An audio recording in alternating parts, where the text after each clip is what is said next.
বিশ্বকাপ দূরে থাক, এশিয়া কাপে খেলার স্বপ্ন বাংলাদেশের জন্য অনেক কিছু।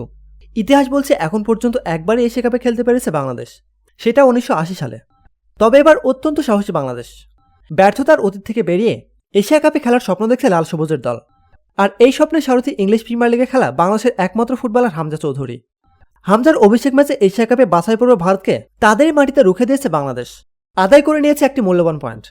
গ্রুপের অপর ম্যাচে সিঙ্গাপুর ও হংকংয়ের ম্যাচটিও হয়েছে গোলশূন্য ড্র, অর্থাৎ গ্রুপের 4 দলের প্রথম ম্যাচ শেষে পয়েন্ট সমান 1, যেখানে কিনা বাকি ম্যাচগুলো শেষে গ্রুপ সেরা দল টিকিট পাবে এশিয়া কাপের। আর এই গ্রুপের সবচেয়ে শক্তিশালী দলটা হচ্ছে ভারত। সেই ভারতকে এবার তাদেরই মাটিতে নাস্তানুবোধ করেছে বাংলাদেশ, যে কারণে এবার অন্তত এশিয়া কাপের স্বপ্ন দেখছে কোচ হাবিয়ার কাবরেরার দল। ভারতকে না হারাতে পারার আক্ষেপে ছিল তার কণ্ঠে। কাবরেরা বলেন, প্রথমার্ধে আমরা অনেক গোলের সুযোগ মিস করেছি, না হলে আমরা ম্যাচটি জিততে পারতাম। তবে ভারত এই গ্রুপের শীর্ষ বাছাই দল, যে দলের বিপক্ষে 1 পয়েন্ট নেওয়াটা অবশ্যই আমাদের জন্য ইতিবাচক। আমরা এশিয়া কাপে ম্যাচ খেলতে চাই। বাছাই পর্বে প্রতিটি দল একে অন্যের সঙ্গে হোম অ্যান্ড অ্যাওয়ে ভিত্তিতে ম্যাচ খেলবে। 6 ম্যাচ পর সর্বোচ্চ পয়েন্টধারী গ্রুপ চ্যাম্পিয়ন হিসেবে 2027 সালে সৌদি আরবে এশিয়া কাপে খেলার টিকিট পাবে, যা নিয়ে এখন স্বপ্ন দেখতে শুরু করেছেন বাফুফে প্রধান। প্রতিনিয়ত খেলাধুলার আপডেট জানতে খেলাচক টিভির সাথেই থাকুন। এতক্ষণ আমাদের সাথে থাকার জন্য আপনাকে জানাচ্ছি বিশেষ ধন্যবাদ।